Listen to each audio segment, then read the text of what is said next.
Di mana orang niat ibadah ku Allah bakal disumpurnakeun kabutuhan urang saacan urang nyungkeun. Tadi teh ibu gaduh murang kali lah. Gaduh murang kali alit-alit nama meuni solehah budak teh. Teu dititah. Teu beda jeung anak batur budak abdi mah cenah ibu teh nya.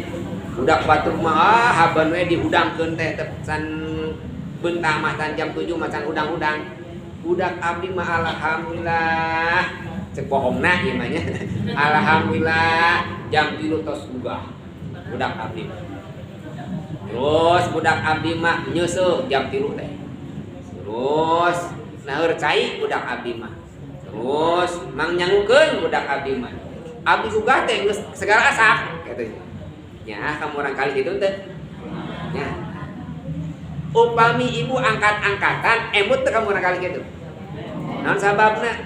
Bageur Allah ge kitu tara barang penta urang teh hadeukluk we ibadah, ngadekluk we wiridan, hadeukluk we salat, hadeukluk we ngalaksanakeun maca Quran, tara barang sungkeun.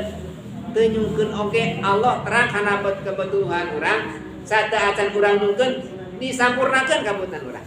Tak eta teh lamun urang niatna ngadoana ibadah. Lamun niat ngadoa ibadah saacan urang nyungkeun ku Allah disampurnakeun.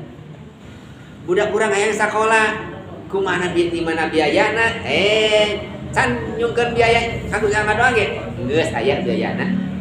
Urang kali urang hayang kuliah di mana biayana? Saacan nyungkeun geus aya biayana.